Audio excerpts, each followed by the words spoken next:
Call today's meeting of the Governor's Office of Economic Development for June 16, 2022 to order. If I could ask the clerk to take the roll, please. Absolutely. This is Jeanette Hogan for the record. I'll now call the roll. Governor Sisolak. Here. Okay. Secretary Sagaski. I'm here. Thank you so much. Dr. Weldon Havens. Here. Thank you. Mr. Josh Reed. Here. Thank you. Ms. Sasha Stevenson. Here. Thank you. Mr. Jay Barrett. Here. Thank you so much. Dr. Dana Bennett. Here. Thank you. Mr. Ray Specht. Thank you. And for our non-voting members, Ms. Alicia Cafarata. I'm here. Thank you so much. And Mr. Terry Reynolds. Here. Thank you. Governor, we have quorum. Thank you. I appreciate it. And before we get into public comment, we are to let everyone know we're in the GOED room. There's no air conditioning in here today, so we're going to move this meeting along and try to shorten up some of the presentations because it's going to get hot for everybody up here in this meeting. Moving on to item 2, public comment. This is the first time set aside for public comment. Anyone wishing to address the board on any item on today's agenda, items that are on the agenda, please step forward, identify yourself for the record, and comments will be limited to 3 minutes. Do we have anybody in Carson City for public comment? Hi, my name is Dr. Karen Hilgersum, president of Truckee Meadows Community College for the record, and I am here with Louis Berry with Panasonic. And I just wanted to publicly say how grateful we will be if our request is approved today. TMCC has had an incredible partnership with Panasonic. We're so grateful. This is the model of industry public-private partnership at the community college training level. So thank you so much, and that's all I need to say. Thank you very much. Appreciate it. Anyone else here in Carson City for public comment? Okay, do we have anybody in Las Vegas for public comment? This is Jeanette Hogan for the record. I don't have anyone for public comment down in the south, and nothing written was submitted either, Governor. Okay, got it. Then I'll close public comment. Item number 2, move on. Item number 3, approval of the March 17th board meeting minutes. Do I have a motion to approve the minutes? Move forward for the approval of the minutes. This is Barbara Sagaski. Thank you. Second. Secretary Sagaski makes a motion. Is there any discussion? Hearing and seeing none, all in favor signify by saying aye. Aye. Aye. Aye. Are there any opposed? Motion passes. Item number 4, Executive Director update, the Director's report. Director Brown. In light of climate conditions here in the WINN room, you all have the larger report from GOED. It tells you what the agency's doing.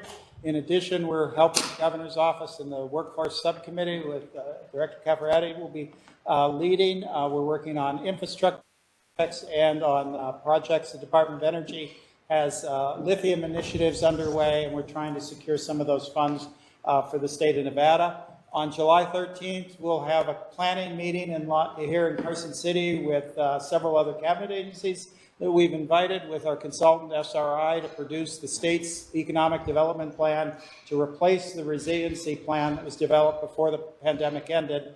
And that plan will cover 23 to 28. Board members will hear from my office next week because our consultant, Roland Stevens at SRI, will want to set up one-on-one discussions with each of you. And so expect that. We had our first session with the startup community, a little tardy in following up on that, but we have a list of items now that we think what we need to do in the startup area. I know this board has a continuing interest in water, and I will tell you now that the John Ensinger from Southern Nevada Water Authority is now a formal member of the Las Vegas Global Economic Alliance, and so we're going forward planning jointly on all of those issues, and now we're working out a process as to how we deal with incoming economic development opportunities. But the first question we ask everyone when they come in at this point is water. And I will hold the rest of my comments and let us move forward under these conditions. Thank you very much. Do we have any questions for Director Brown? No, but I'd like to make a statement, Governor, if I can. Certainly. Thank you.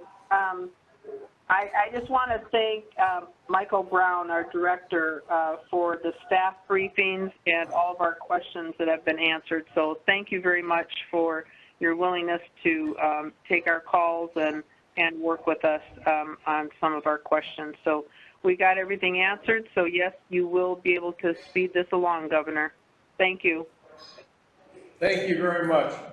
Thank you, Madam Secretary. Congratulations on a successful Tuesday. Yes, congratulations. Any further questions for Director Brown? Okay, moving on, item number 5, the Metro report. Chelsea. So for the record, Bob Potts, Deputy Director of GOED. Chelsea is traveling right now, so I'm going to cover for her. Okay. And I'm going to make my, I have a little longer presentation prepared based on the latest numbers that just came out this morning, the job numbers that came out of the Department of Employment, Training, and Rehabilitation. Very good news in those numbers. We're essentially fully recovered to pre-pandemic levels. But what I was going to talk about is the other good news is under those numbers about the diversification that's taking place and how things are shifting. So the job numbers are staying the same, but there's a big shift of jobs from one industry to another. I had Dave Schmidt, who's the chief economist at Peter, add the wage numbers. It's in that presentation, so look at those. I'm always open to have conversations, one-offs on this one, but you can see we've got a lot of folks that are moving from one industry to another industry, and they're all taking a pay raise doing that. So that's the good news on that one. The one thing that Director Brown and I had seen as we went through the metrics report, working with Chelsea on this one, is that the churn that we're seeing in the nation, whether or geopolitical events, inflation, interest rates, supply chain, all the things that we talk about, housing prices, all of those things are reflected in what's going on in our metrics too.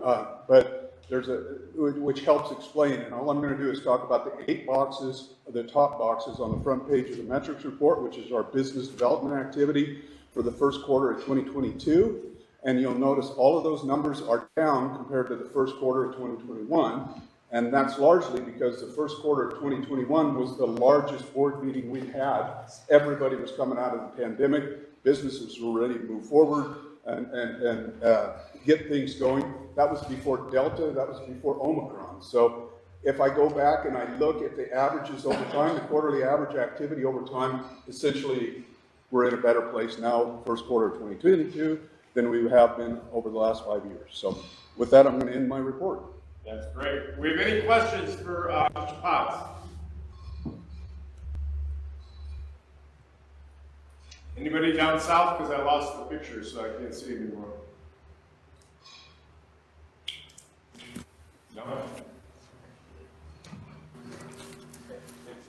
Sorry, I don't know if you heard me. No one down south. Okay, there you go. Now you're back on camera. Thank you. Okay, moving on to the unemployment rate update.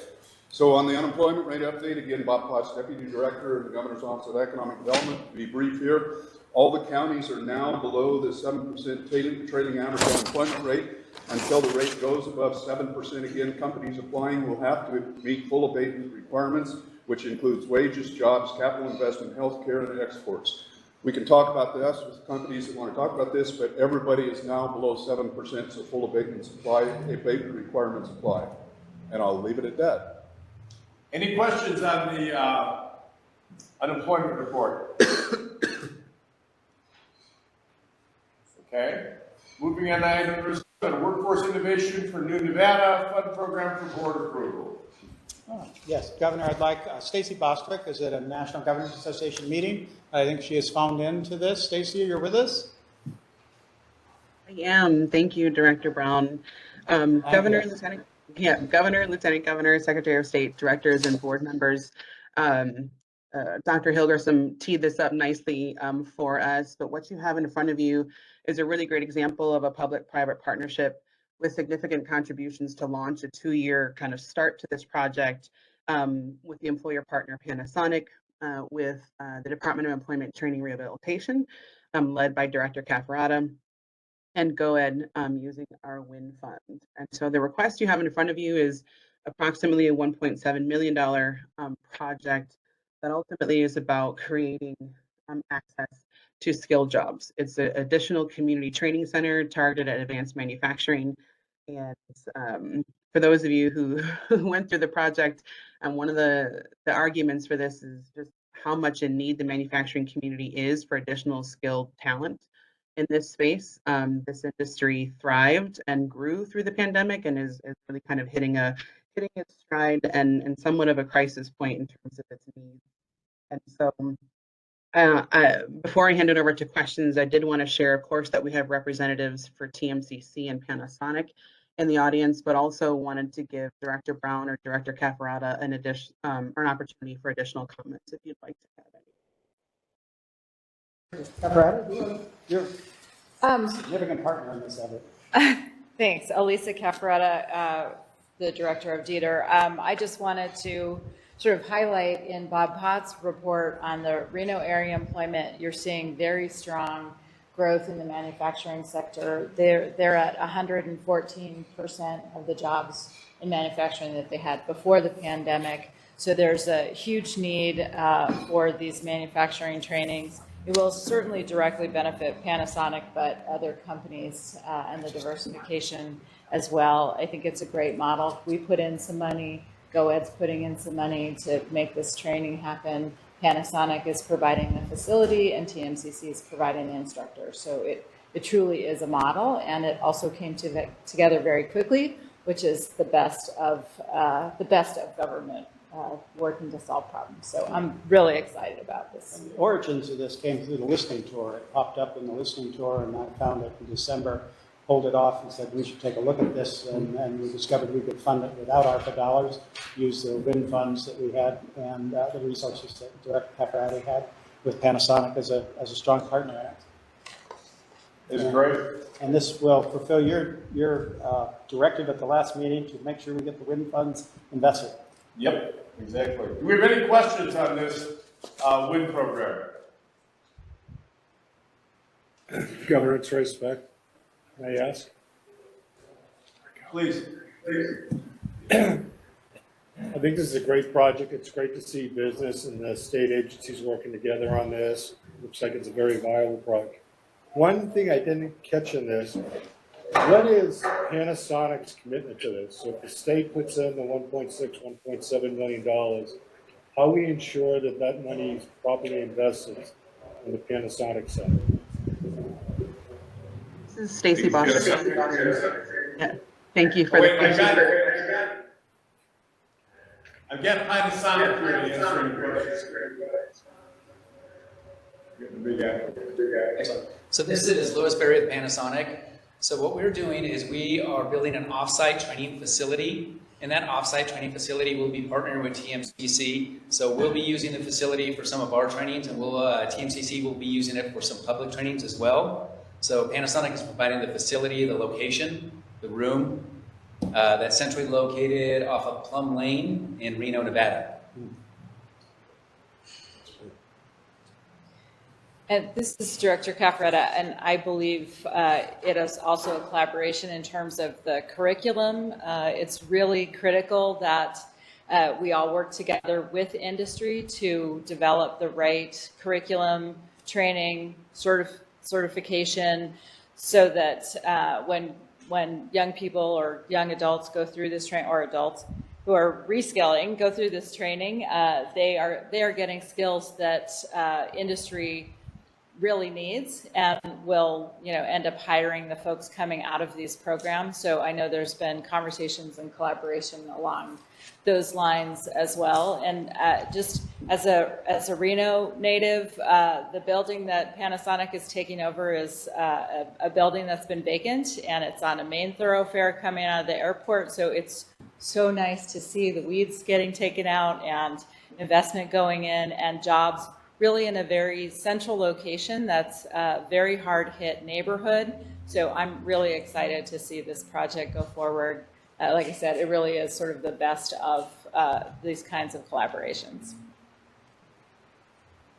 Does that answer your questions, Ray? Oops. You're on mute. We can't hear.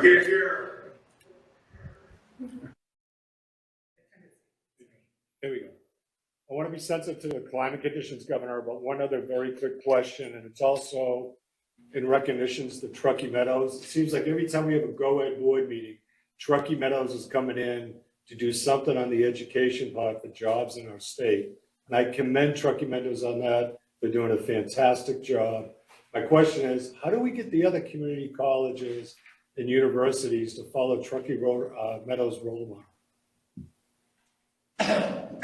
I don't want to put the president on the spot and ask how we can get everybody else to do it. But you're right, they do seem to be taking the lead on this, and hopefully our acting chancellor will get the hint and get everybody involved, because you're right, Truckee Meadows has been an example for everybody. So thank you, Madam President, for what you're doing. And this is Director Capretta again. You're going to have to speak up. And if you turn yours off, there you go, then the echo goes away. Director Capretta with Dieter. Stacy Boswick has been participating on the AB 450 committee, which is looking at funding for community colleges and their role in the workforce development. There is a recommendation that's coming forward from that committee to the governor's subcabinet on jobs and the economy, specifically on the issue of building capacity. So you can see all the different funding streams and partners that are coming into this project to create the capacity. So even though we have funds available to cover the tuition, if we don't have the manufacturing lab or the nursing lab or the welding lab, then it's hard to add to the capacity at the community college level. So we're in conversations about that now. It's a key piece of the governor's priority to increase the training that's available for Nevadans. So it'll be one of the top priorities that the subcabinet is taking forward, building that capacity for all of the community colleges. And I've made 2 trips to Ohio to visit community college there in the manufacturing area to just figure out how they build those synergies that are now so natural. You know, that's what we're trying to do. And Bob Potts, you were last night at the dedication, the opening of the previous one that was approved by this. Exactly. We provided $4 million to Western Nevada College for the commercial driver's license. That was really great. I've seen their, they had their simulators there. It's pretty spectacular what they're doing. And the folks that can take advantage of that, it's great. Great. Okay, any further questions? Motion on item number 7. Governor, this is Dana Bennett. I move that we approve entering into an agreement with Truckee Meadows Community College for the development of a new advanced manufacturing training center for advanced manufacturing production and automation opportunities, funding not to exceed $1.7 million. We have a motion on the floor. Is there any discussion on that motion? Seeing and hearing none, all in favor signify by saying aye. Aye. Aye. Any opposed? Motion passes. Item number 8, the abatements. Let's start with A. Bella and Canvas, LLC. And for this one, we turn to Chris Zunis at LVGEA. This is unique because we have a very creative company. They make very high-end athletic wear, but they also are in partnership with a company that does all the production and operations and logistical work. And Chris and the CEO of that company will walk through this now. Hi, hello everyone. This is Ron Hellinger, and I'm actually the COO, Chief Operating Officer of Bella Canvas Aloe, and I'm having climate problems here as well in Beverly Hills. We have no air conditioning, so my apologies if I rush through this. So thank you, first of all, to Governor Sisolak and the Secretary of State Sagasti for hearing us out today. Also, the Governor's Office on Economic Development. We're very appreciative of the chance to sit before you today. A brief company intro. Bella Canvas Aloe really has 2 unique businesses. One of them is the 5th largest manufacturer of apparel in the world. We manufacture apparel for the imprintable sportswear market, which you would know as when you buy a Raiders t-shirt or sweatshirt, or you go to a local resort and you buy something from the gift shop, the souvenir shop, or even any sort of marketing event where you might put the state's motto, all for our country, or any other sort of marketing message. So that's our first business. And then our second business, which shares our operational backbone, is Alo Yoga, and we are a company that manufactures athleisure wear. So think, high-end leggings, high-end sports bras, high-end men's performance shorts and pants. So those two unique businesses go to market in different ways, but they share the same backbone, operational backbone. And that operational backbone, we hope to move to the state of Nevada. We pride ourselves on superior craftsmanship and high quality. We do all of our design work and quite a bit of our manufacturing here in the U.S. We're very committed to sustainability. The company was founded in 1992. And again, on the Alo side, we go to market digitally, but we also have stores that we're growing across the country, hopefully to have one in Las Vegas soon. We have those stores internationally as well. So we hope you guys are familiar with the Alo Yoga brand. So our big factors in considering Nevada included the availability of real estate. There are some amazing opportunities from an infrastructure perspective in Las Vegas that we and Greater Nevada that we did not see elsewhere, and also labor availability. We're very excited about the reports that we've heard back from our team on the potential for bringing great candidates into our distribution centers. So we are very much leaning towards a site in Southern Nevada. And of course, the potential for a tax incentive abatement is a material factor in that decision. As a result of going to market with a multi-state RFP, we've worked closely with the Las Vegas Global Economic Alliance, and they've encouraged us to come to you and make this this plea for some economic incentives. So, in addition to the benefits that we've seen from a labor availability pool and real estate availability, it's important that we also point out that, we think the state of Nevada aligns really well with our corporate ethos, if that's the right word. We are a very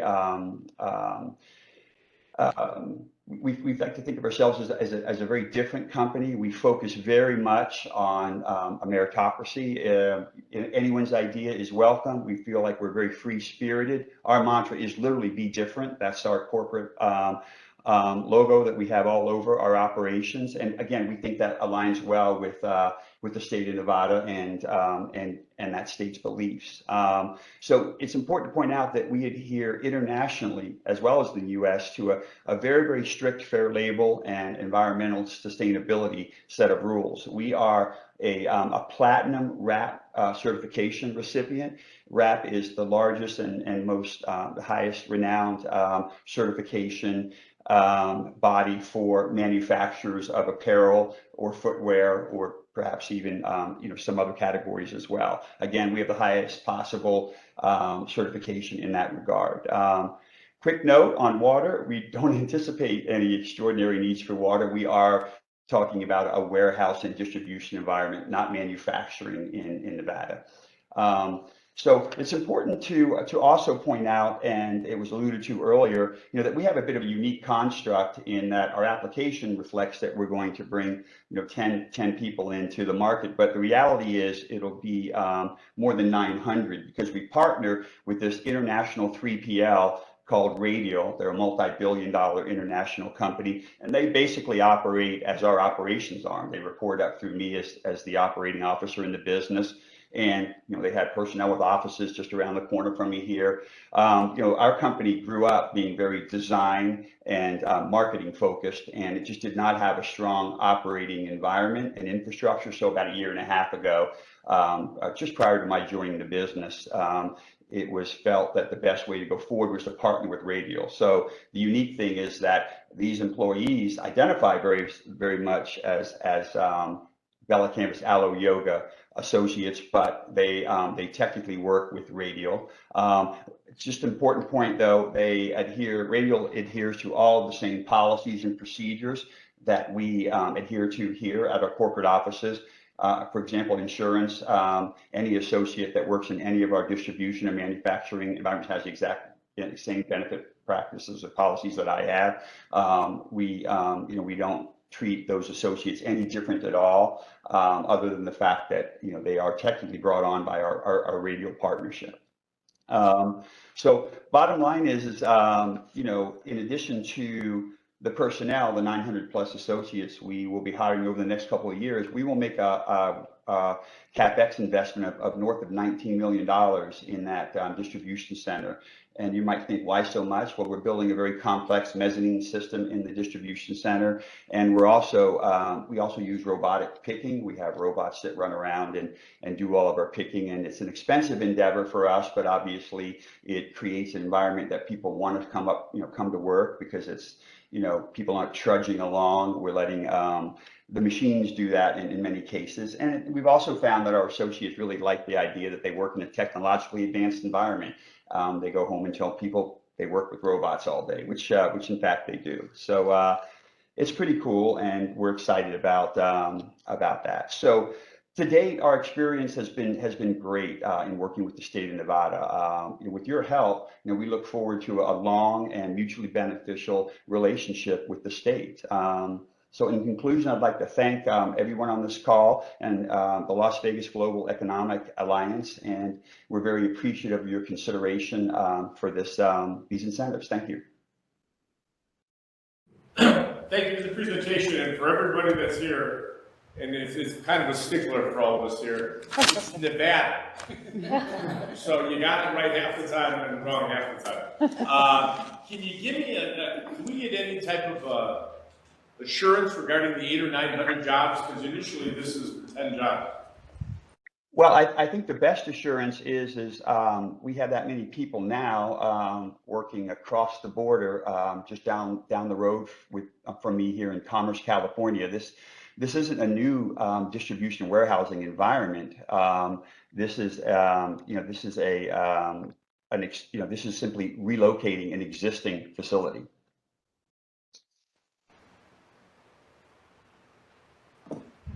Okay. I'm having technical difficulties here. I don't know if you can hear me.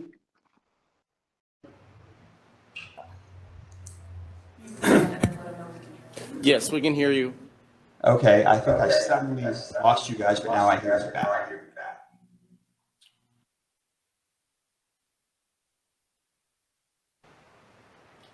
Any other? Chris Zunis, we kind of skipped over you. Do you have anything you wanted to add, Chris?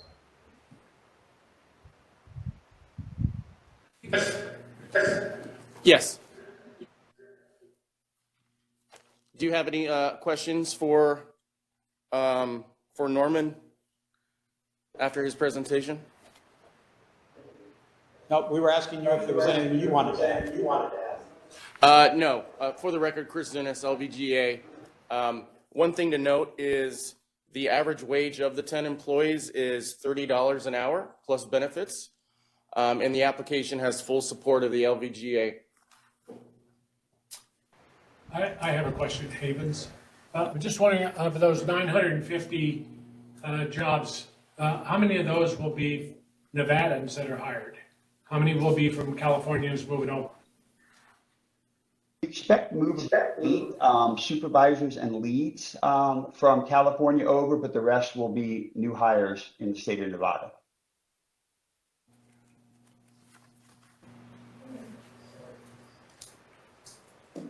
Thank you. Any further questions? Are you guys having a problem echoing down there? I apologize. I'm definitely having technical issues here.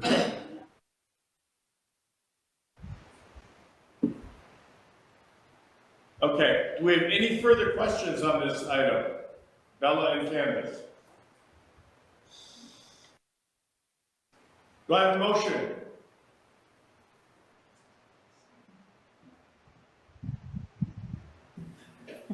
Governor, race back up. Sorry, I'll motion to approve the sales tax abatement, modified business tax abatement, personal property tax abatement. Okay, we have a motion from Mr. Speck. Is there any discussion? Discussion on the motion? Hearing and seeing none, all in favor signify by saying aye. Aye. Aye. Are there any opposed? Motion passes. Congratulations. Thank you. you. Thank you, Governor. Guys, very much. Thank you. Can we do anything on the echo? They did. Too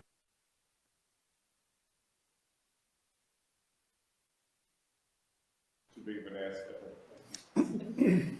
Okay, item number B, Crocs Incorporated. All right, Governor, this is brought to us also by LVGA. Perry Urson are you with us there, Perry, to introduce them?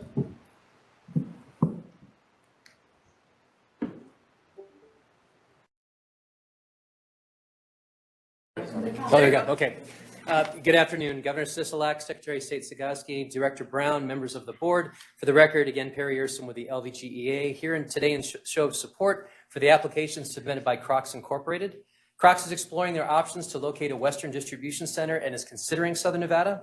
This expansion would add 250 jobs over 2 years, 325 jobs over 5, producing an average wage of approximately $27 an hour. Capital investment projections are showing $100 million with approximately $85 million in capital equipment. This application was brought to us through the industrial team of Danielle Steffen and Michael Schroeder with Cushman & Wakefield. And from corporate today, I'd like to introduce Mr. Tyler Barron, Senior Director of Tax, to provide further insight. Tyler? Thank you. Good afternoon, everyone. For the record, Tyler Barron, Senior Director of Tax at Crocs.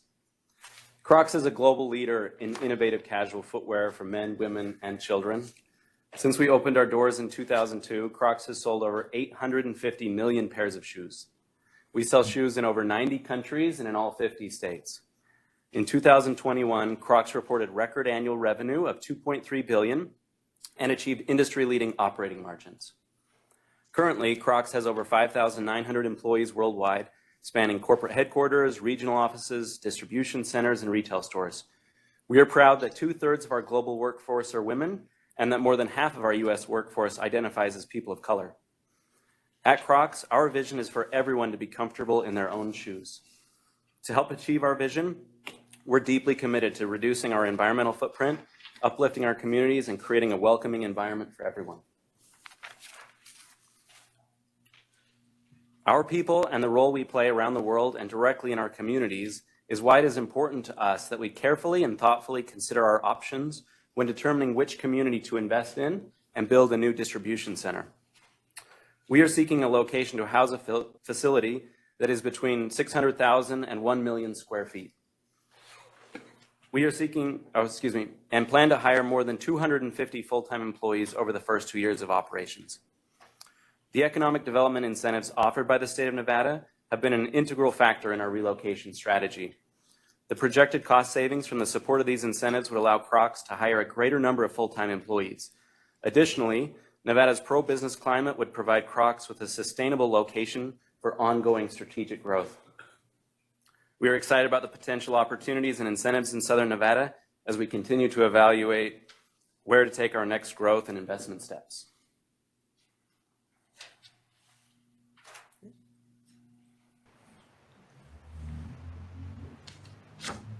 Does that complete the presentation? That completes my presentation. Yep. Yes. Okay, do we have any questions on this application? Yes, Havens. I find it interesting, Mr. Barron, you're Director of Income Tax, but I see you considering Arizona and Utah. Mm-hmm. I would think Nevada would have a much more advantageous income tax absence than the other states. Yep, that certainly helps. We also look at it holistically. Of course, there are other taxes in Nevada as well. So we definitely took that into account in our overall consideration of which location. And so if this is approved today, what's your chance of coming to Las Vegas or to Nevada rather than Arizona or Utah? I would say this is a critical factor in us making our determination and would be a very material factor for us. But the final decision will ultimately be made back at our corporate headquarters. Okay, thank you. Mm-hmm. Do you anticipate making that decision? When decision, when approximate time frame for decision? Shortly, I think over the next 2 weeks. Okay, the only question I've got is you've got average wages here of $26.98 and hiring 250 people in this economic situation we're in. Do you feel that as being realistic? Absolutely. You know, the workforce that we're bringing on, there will be a lot of, you know, lower wage people on the spectrum that are doing the picking and packing and things like that. But even at those positions, we're planning to pay $17.50 an hour. So we've done an extensive analysis of the market and feel like we even want to pay a little bit above the market to help retain and keep qualified employees. And as you can see, you know, we're experiencing record-breaking growth. We also recently did an acquisition, so we really have a lot of demand and really need to grow to fulfill that demand. Okay. Do we have any questions for this applicant? Governor, this is Dana Bennett. Mr. Barron, I had a question about your health insurance program. Will all 250 employees be eligible for the health insurance program that's listed in your application? Employees are eligible for the same health insurance. I do want to commend you that the deductible is so low. Some of the other applications that we've seen, the deductible is quite high. But this particular plan, you have one deductible at $250 a year, and if you're an employee making $17.50 an hour, that I think would be significant. And Governor, I don't know if this is a conflict, but I am currently wearing a pair of Crocs. So thank you. I was going to say the governor's former staff is a big fan of your product. I think it's more of an advertisement, not a conflict. Yeah, that's great to hear. Love it. Do we have, if there's no further questions, we have a motion on this application. Governor, this is Sasha Stevenson. I move to approve the sales tax abatement, the modified business tax abatement, and the personal property tax abatement for Crocs, Inc. We have a motion on the floor. Is there any discussion on that motion? Hearing and seeing none. All in favor, signify by saying aye. Aye. Aye. Aye. Opposed? Motion carries. Thank you. We look forward to hearing from you within 2 weeks. All right, thank you. Thank you. C, Foam of Nevada. This is a manufacturing project that comes to us again from LVGEA and Michael Walsh. Secretary of State Sagaski, Executive Director Brown, and board members. For the record, Michael Walsh with the Las Vegas Global Economic Alliance. I'd like to introduce you to Foam of Nevada. Present with me today are their founders, Brent Taylor and Rondell Fletcher. Foam of Nevada is requesting the sales and use tax abatement, modified business tax abatement, and the personal property tax abatement. Foam of Nevada will have a capital equipment investment of $12.5 million.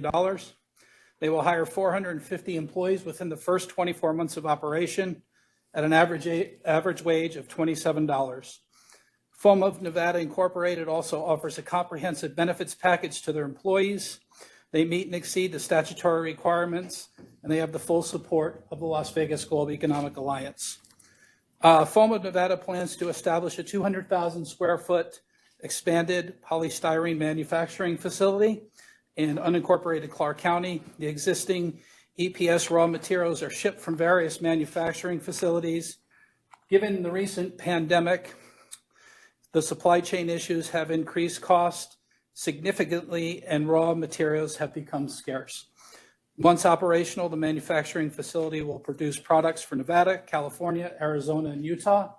I'd now like to turn it over to Brent and Rondell to explain the project in further detail and to answer any questions that you may have. Good morning, Governor. Good morning, board members. My name is Brent Taylor.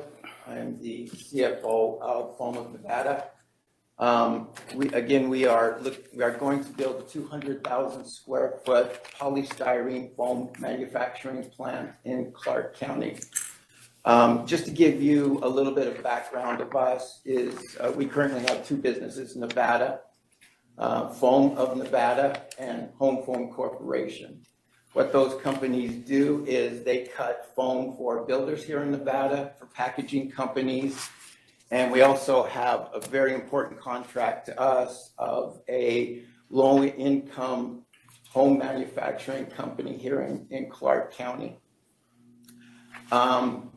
There are currently no polystyrene manufacturing plants here in Clark County. The nearest one is in Reno or in Arizona. So all of our foam we have to import pretty much from out of state. Most of it comes from Arizona. We get some from Houston, and we also get some from Idaho. So because of just kind of the current economic situation, we've had to import foam from a long ways away, and that makes a huge difference in our price. It was costing us as much to transport the foam here as it was the foam itself. So we feel like the best thing for our company to do is to integrate vertically and put a foam manufacturing plant here. So basically what it breaks down to is we would probably export 60% of our foam that we're manufacturing here. We compete very, very efficiently with foam manufacturers in California. So all the foam that 60% of the foam that we would be manufacturing would go to Arizona, California, and some would also stay in here in Nevada. So we have a built-in base where we no longer have to import foam from outside of the state, and we'd also get a net export of about 60% to other places outside of Nevada, such as home manufacturing, packaging plants, and the like. So we're looking forward to getting some good paying jobs here in Nevada, being a good part of the community, and we appreciate your consideration. Okay, do we have any questions on this application for Foam of Nevada?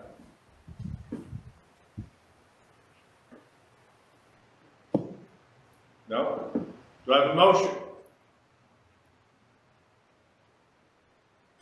Mr. Havens, I move we approve the sales tax abatement, modified business tax abatement, personal property tax abatement for Foam of Nevada, Inc.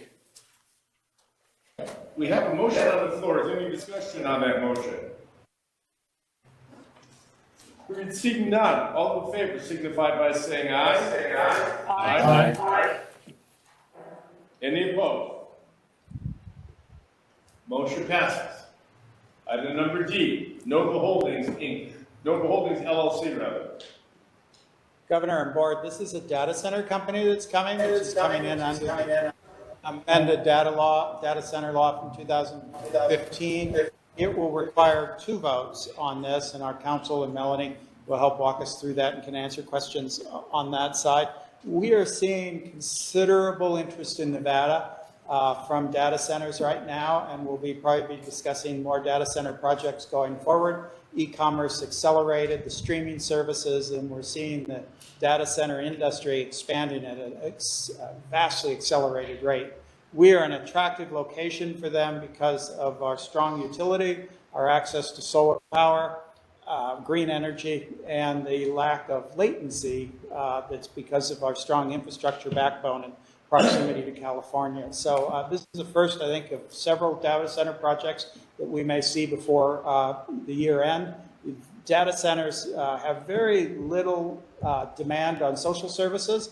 They produce considerable construction jobs, but then in the end, the actual employment level, is 50 to 100 folks at these things. They're technical skilled jobs, but we can't put them in the same prism that we would consider a manufacturing facility. So I just put that as background because, data centers, these were not things we were discussing 20 years ago. This is a new venture in the world. So, and with that, we'll turn to Zunis. Thank you, Director. And again, for the record, Chris Zunis with the LVGEA. Good afternoon, Governor and Board. I'd like to introduce Nova Holdings, LLC. I believe virtually I have the company's CFO, Corey Argyle, on the call, I believe. Nova Holdings LLC is requesting sales and use tax abatement, modified tax abatement, and personal property tax abatement for their planned operation in the city of North Las Vegas. The company will be making a capital investment of over $119 million. They will hire 11 full-time direct employees in the first 24 months of operation with an average wage of $30.60. Nova offers a comprehensive health benefit package to their employees. This application meets the statutory requirements for approval, and it has the full support of the LVGA. Now I'd like to turn it over to the representative of Nova Holdings. Hopefully they're on the line. Yeah, hi. This is Corey Argyle. I'm the CFO for Nova Holdings. We have 2 locations currently. We're currently located in Salt Lake, Utah, and also Colorado Springs. And we're really excited about the opportunity to come to Las Vegas and also to be a part of that community. The Vegas project that we'll be working on is about 250,000 square feet. The overall total build-out budget is $360 million, and the first phase is $135 million. That first phase will be completed within the first 2 years, and within those first 2 years, we'll employ 8 to 10 people within those first 2 years, and then another 10 to 15 thereafter as we build that out. And we'll build this out based on demand. And then, you know, we've looked at a lot of different studies where they try to get some kind of estimate on the indirect jobs from construction. I've heard numbers in the 300, 350 range. I haven't really put too much study into that, but just to move on a little bit, water's always the big discussion with data centers. They consume an immense amount of water. The difference with us is we've developed a system that doesn't use any water. It's a closed loop system, which is extremely significant. A data center our size would use, this is based on northern Utah numbers, data center our size at full capacity would use about 150 million gallons a year. I found a study from UNLV, the average home in Las Vegas uses about 81,000 gallons. So these savings equal over 1,900 homes. The last thing I'll touch on, we also like to get involved with the community, especially STEM and science projects. We did a project with the Brigham Young University with some robotics. We'd like to do something similar at UNLV and give these students the opportunity to get involved with things that they probably wouldn't be able to touch. These are cutting edge robots. The project that we did with Brigham Young University was extremely successful for both parties. We actually use it in West Jordan. It does monitoring, sensoring, all kinds of different things. And the fun part of that is these students are involved in that development. And so, you know, these sales tax abatement savings are significant for us. So that's all I have. And I've also got Cassie and Steve Boyce on the line. So if you have any additional questions, Steve Boyce is kind of the Rain Man scientist behind a lot of our designs. Appreciate it, but I've got to ask staff here, we've got to work on the sound quality because I can't understand a word that you're saying. It's coming across, I don't know if it's because you're so far from the microphone or what, but I really having trouble getting quality audio across, so. Do we have any questions on this application? Governor, and this is Josh Reed in Las Vegas. Can I ask a question? Please. Okay. Just on capital expenditures, it says you're purchasing 27 chillers. So I just want to make sure that closed loop water system that you're talking about is a day one part of your facility? It is a day one. It is.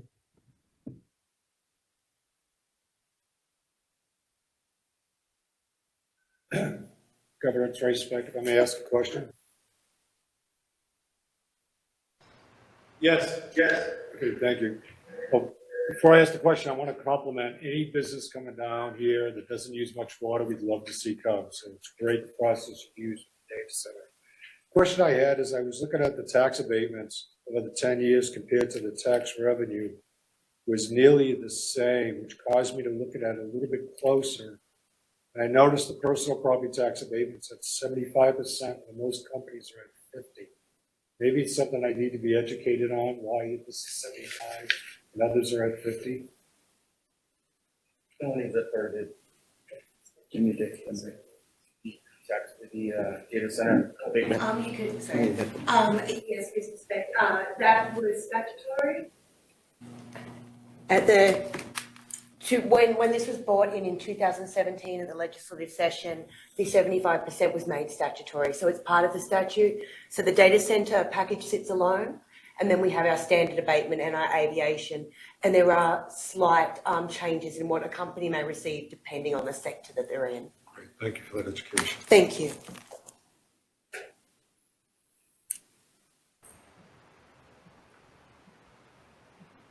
I apologize again, I can't hear the answers of the questions. Did that answer the questions? Okay. Do we have any further questions on this one? Do I have a motion? Governor's Josh Reed moved to approve the sales tax abatement and property tax abatement for Nova Holdings LLC. We have a motion on the floor from Mr. Reed. Is there any discussion on the motion? All in favor, signify by saying aye. Aye. Aye. Aye. Any opposed? Motion passes. Thank you and congratulations. Therma Corporation. Do I have to push any buttons here? No, you're fine. No. We do that? Right. Ask Christine, our lawyer. Christine, are we compliant? Is that the right process? Director Brown, that was fine. I had the statute pulled up as we were going along. And to get the reduction down to 2%, you need a 2/3 vote. And since it was unanimous, then we don't need to do two separate motions. We'd only need to do separate motions if there was some dissenting votes on the board.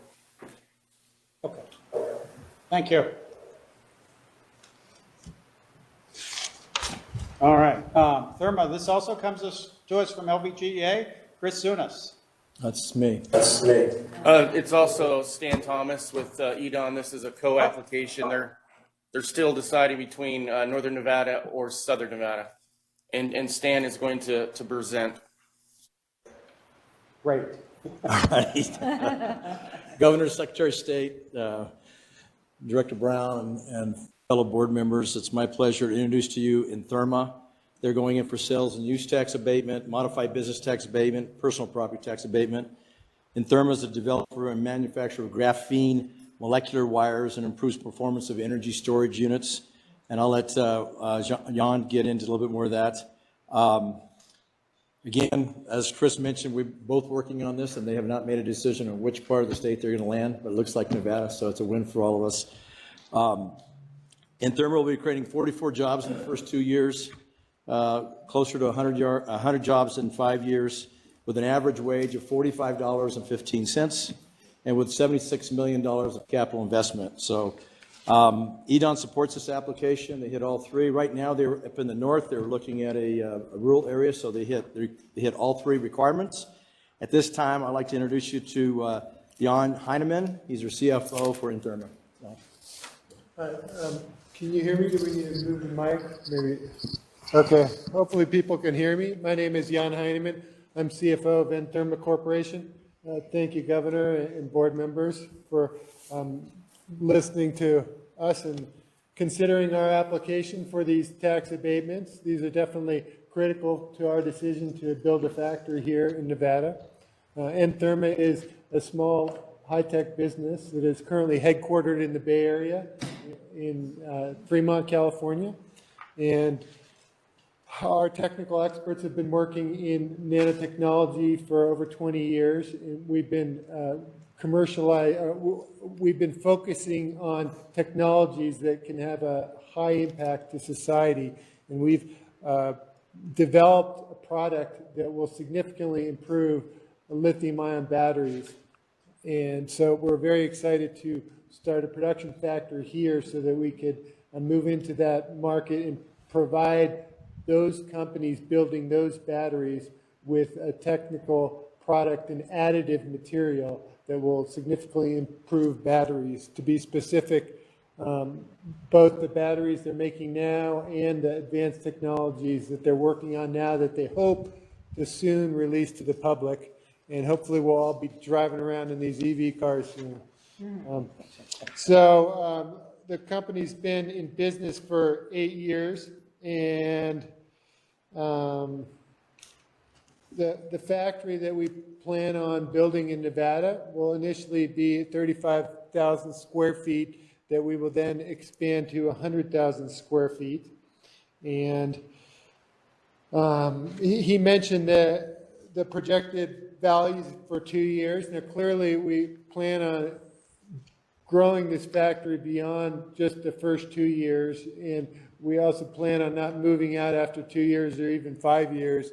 So I've actually totaled up the economic benefits to your community over both 5 years and 20 years. In the sum total, including wages, general administrative costs, capital costs, building costs, property taxes, and the supplies and cost of goods sold, will actually exceed $600 million in 5 years and $4 billion in 20 years.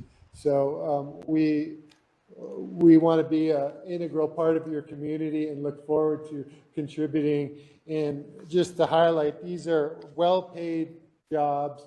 About a third of them are well-paid engineer-level jobs, and management and above, and then 2/3 are technician-level jobs. So these are not bottom of the pay scale jobs, as he highlighted by the average cost. And so along with that, I should note that employees will get competitive benefits along with those attractive wages, and that includes full health insurance benefits, dental insurance, and even 401k and incentives to stick with the company. So it's a complete package, and it will really benefit the community along with each individual employee, and that's kind of our philosophy. We've got a product that can make a lot of money, but we don't want to keep it all to the management. We're going to share it with the employees down the road. So in the interest of time, if you had questions, that would be the end of my presentation. Do we have any questions on this application? Anybody? Okay. Do I have a motion on any term of corporation? Not everybody at one time. Governor, it's Ray Speck. If I may make a motion, please, for the sales tax, modified business tax, personal property tax abatement. A motion to approve. We have a motion on the floor for approval. Do we have any discussion on the motion? You guys shook hands already, so I don't know. Any questions? Hearing and seeing none. All in favor, signify by saying aye. Aye. Aye. Any opposed? Motion passes. Now. Okay.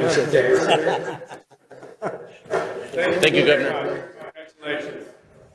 Item number F, VSE LLC. And so you'll be presenting. Yes, thank you. Again, Governor and Secretary of State and Director Brown and fellow board members, for the record, Stan Thomas, EVP with EON. Again, my pleasure to bring another quality company to the state of Nevada.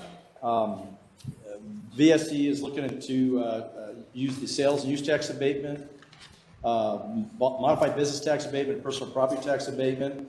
They're a full-service contract manufacturer, mechanical designer of printed circuit boards, assemblies, and electronics. They partner with some of the world's largest innovators of technology in the semiconductor, medical devices, green tech, and automotive. So this company is bringing in about 70 jobs in the first 2 years, about 140 in year 5, with an average wage of over $41 an hour, with a over $2 million capital investment.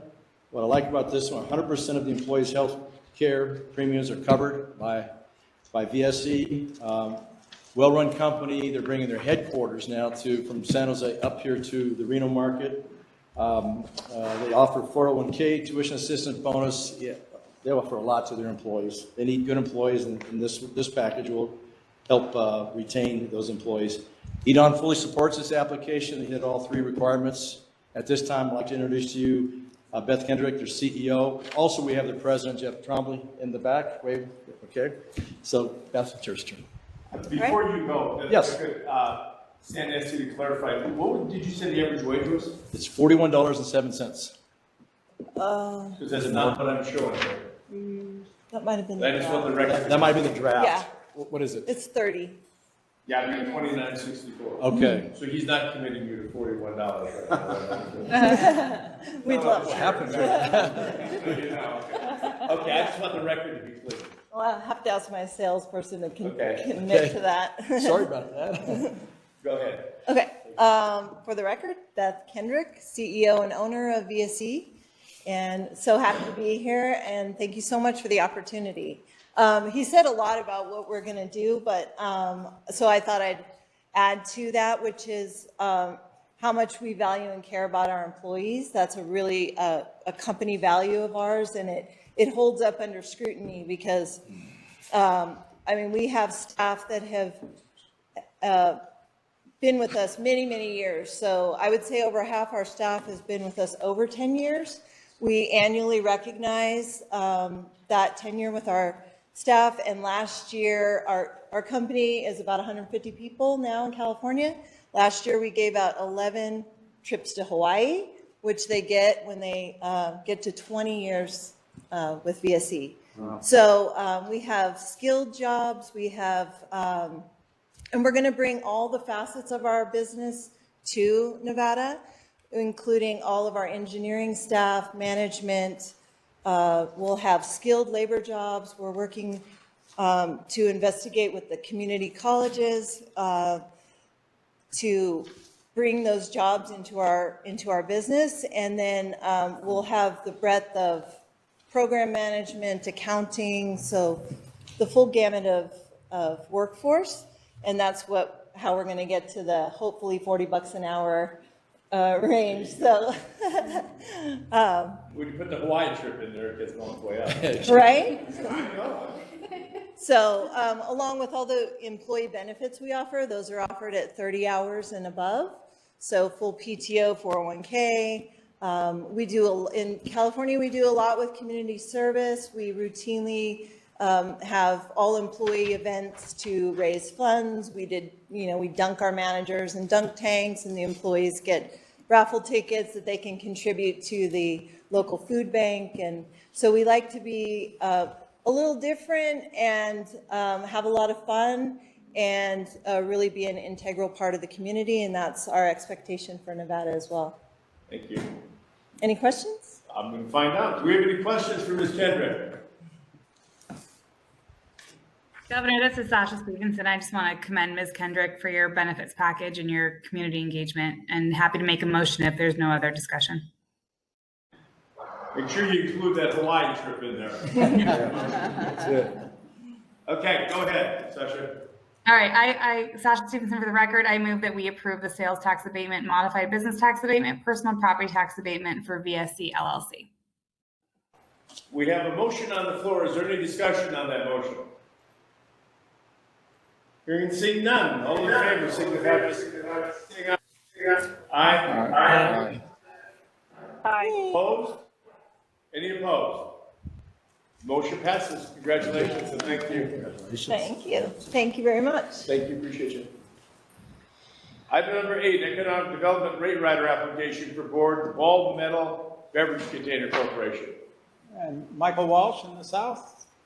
Thank you, Executive Director Brown. I think we're on here, right? Governor Sisolak, Secretary of State Sagaski. For the record, Michael Walsh with the Las Vegas Global Economic Alliance. I'd like to introduce you to Ball Metal Beverage Container Corp. Present with me today is Scott McCarty, Director of Strategic Communications, Barry McCoyne, Project Manager, Capacity and Expansion, both joining virtually. You may remember that Ball appeared before the board previously for incentives for sales and use tax abatement, modified business tax abatement, personal property tax abatement. They are building a packaging facility, 750,000 square feet in North Las Vegas. The company anticipates producing more than 4 billion aluminum cans per year when this facility is fully operational. Before turning it over to them, I'd also like to thank NV Energy, Jeff Brigger, and his team for the efforts in this application. Now I'd like to introduce you to Scott and Barry to answer any questions you may have. Thank you. Great, thank you very much. Hello, everyone. This is Scott. Good to see you all again. Many of you are familiar with the North Las Vegas plant already underway from prior conversations, and I have great respect for the impact of the lack of air conditioning. So I won't go into detail here on the plant unless you have specific questions. For context, Ball is a 142-year-old company that today makes aluminum packaging, and we also have an aerospace business. And yes, we're the same company that once made Ball home canning jars. I've been with Ball 31 years myself. We've been around a long while, and a big part of that success has been our focus on sustainability, both in our plants and our operations and in the communities where we operate. And we're really excited about this project underway and being part of the North Las Vegas community. Thanks again for your consideration. And Barry and I will just stand by if you have any questions, or we can provide more info. Great. Do we have any questions on this application for the rate rider? That is the Havens. I'm just wondering, what does Ball Metal Beverage Container Corporation want from us? You already have the tax abatements. Yeah, so it's the Economic Development Rate Rider abatement for their power usage. Okay, thank you.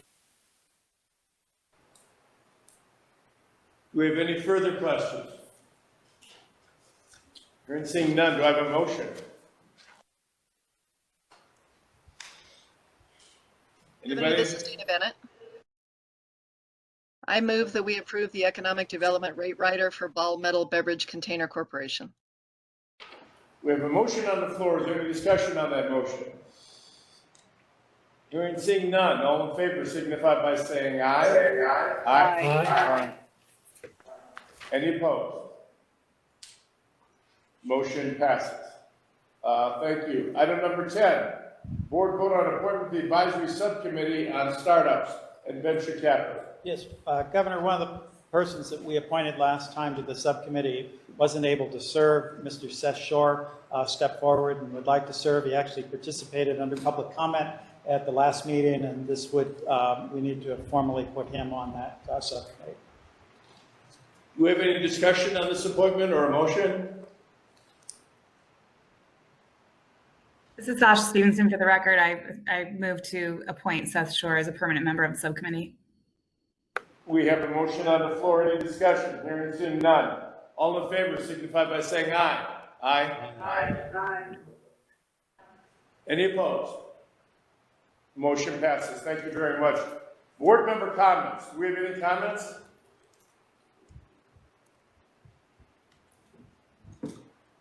Okay. Yeah, I do want to recognize our counsel, Christine. This is the last meeting that she'll be with us. She's retiring from a distinguished career in state service. We had a little party for her last week, and David Newton is be taking on full time and just express the agency's thanks for Christine's service, both to the agency and to the state of Nevada. Thank you, and thank you, Christine, for your service. We appreciate it. No comments? My only comment is I just spoke to Director Brown. We're going to work on this audio for these meetings. I don't know if that means we're going to have to work on the telephone connections or the meeting rooms or something, because it's really difficult. And I know it's hard to make these important decisions when you can't hear. I have written down the word cone of silence. For those of you who maybe rumors will know what that means. We will. I think, Governor, what it'll probably mean if we have a meeting in the north, invite you over to our place. Because we'll have a direct link to the south. Okay. The September board meeting could be quite a robust agenda, And I'm also going to ask our RDA partners to try to get their principal applicants here in person, particularly for the large projects. So. Okay, this is the second time we closed board member comments. Public comment. This is the second time set aside for public comment. Anyone wishing to address the board on any item under our jurisdiction, please step forward, identify yourself for the record, and comments will be limited to 3 minutes. Yes. Karin Hilgersum, President TMCC, and for the record, I just wanted to say thank you. Thank you, Governor Cicilla. Thank you, Director Michael Brown. Special shout out to Elisa and of course Stacy Bostwick. This truly was a great partnership, and we appreciate the support and the help and technical assistance from GOED. So thank you very much. We're really excited, and I think Panasonic is excited too. Good. Thank you. Thank you for being here. Anything else? Any public comment in Las Vegas? This is Jeanette Hogan for the record. I don't have anyone for public comment down in the south. Do we have any written or telephonic public comment? No, we do not. This is Jeanette Hogan again. Okay, seeing none. We are. Thanks, everybody. So the equipment we requested a quote for to submit does include capability to work with WebEx. You did.